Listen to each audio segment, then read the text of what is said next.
to the Spazzin Sports Show. I'm your host, Chas Kamara. This is episode 3 of the Spazzin Sports Show, and today's episode we talk about major to qualifying. Yes, it's already upon us already.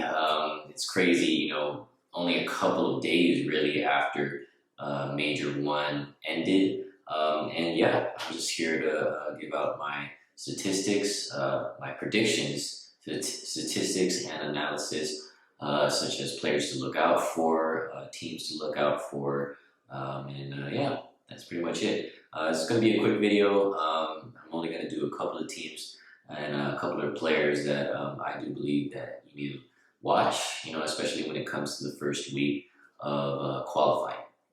So for the first team, obviously, the first couple of teams, we have Atlanta, London, LA, Optic. For these first 4 teams, I'm going to keep it short and simple. If they play like they did the last major, nothing's going to change. I don't think anything's going to change. I think they're going to stay 1 through 4, most likely.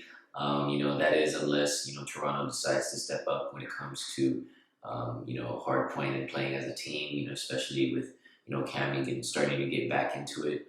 I do believe that they're going to be the top 4, especially, after the first week or so.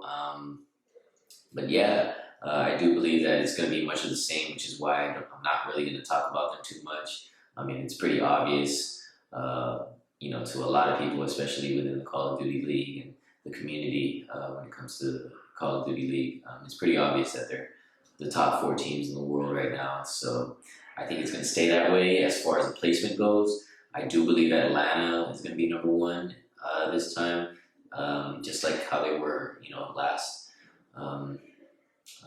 major. I do believe, maybe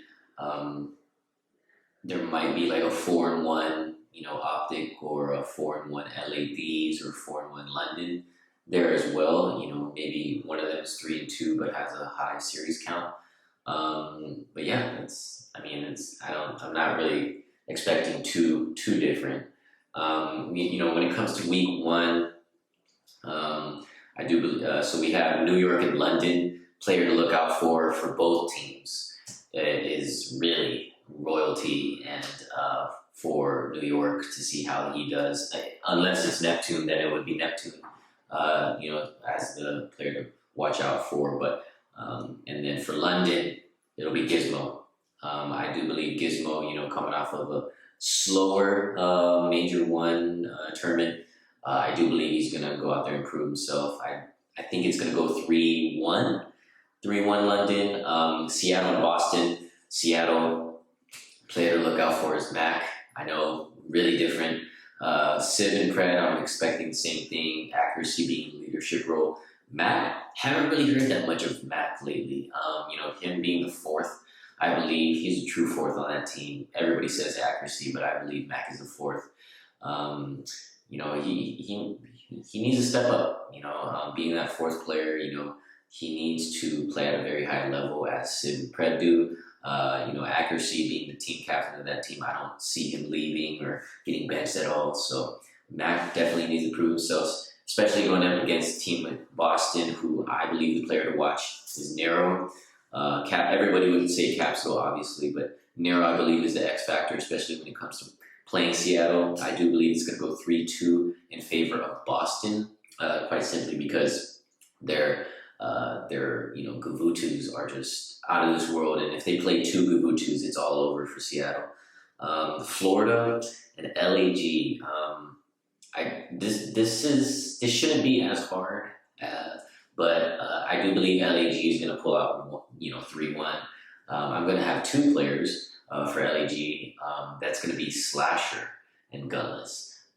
Seaman Hook was last major for me, players to watch, but the Seaman Hook, I do believe they're being a little bit more consistent. Gunless, he's kind of off and on. He has really great games and then really bad games. Slasher's the only one who hasn't really been showing all that much lately. So I do believe that, he's going to show up, especially against Florida, who's a struggling team, and the player to look out for on Florida is going to be Awakening. I want to see Awakening perform at a very high level, especially when it comes to S&D and control.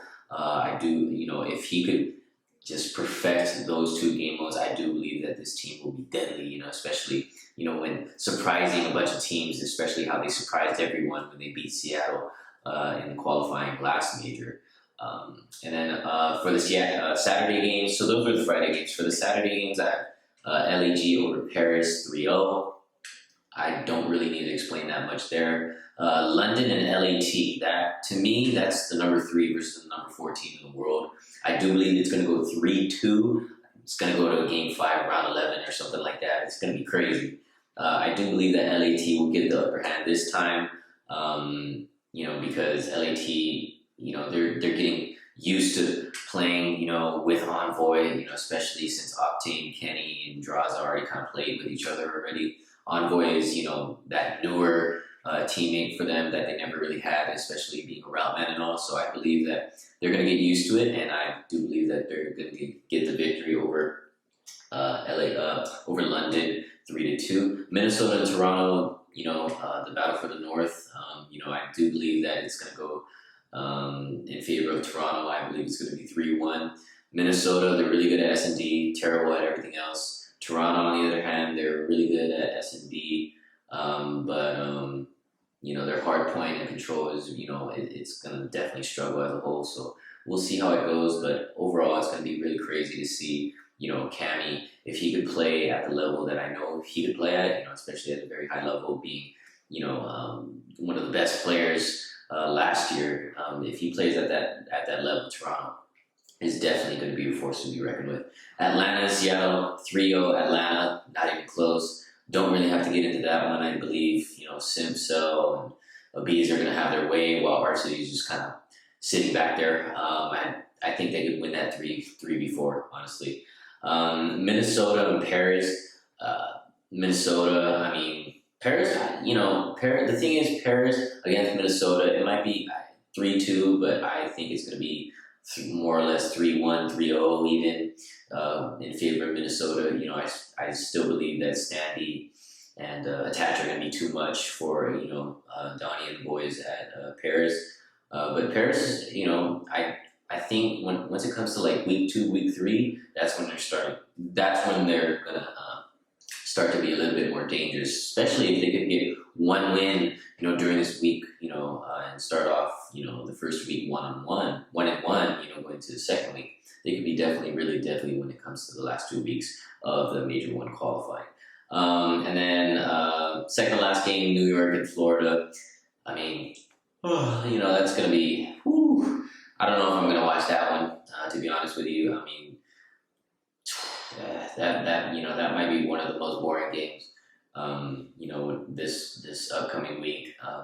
I'm still going to watch it, obviously, just to see, Awakening and Dave Patty probably have their way against New York. Hydra, that's going to be a player to watch out for, when it comes to New York. I do believe it's going to be 3-0. Florida, I don't think it's going to be close. And then, obviously, the finale, on Sunday, the last game of the week, Optic Texas versus LA Thieves. I think it's going to be much of the same, especially, when it comes to them playing each other. I think it's going to be much of the same. I do believe Optic Texas is going to win 3-1 against LA Thieves. LA Thieves is going to be, going to come out hot, especially in that hard point. But then after that, I think it's going to go downhill from there, especially considering that Texas is coming off of their Major 1 win, and they're not really trying to look back. They're not trying to be complacent and settle for less, which they did a lot when it comes to the last couple of years as a franchise, as a team. So I'm sure they don't want that to happen again. That was, that's pretty much all the games for this upcoming week. I just wanted to keep it short and simple. But yeah, that's the 3rd episode of the Spazzin Out Sports Show. Just looking at, just predicting what may or may not happen, when it comes to the first week of qualifying for Major 2. But yeah, that is pretty much it. That was your 3rd episode of the Spazzin Out Sports Show. Don't forget to like, comment, and subscribe. I'm your host, Chaz Kamara, and have a blessed day. Don't forget that.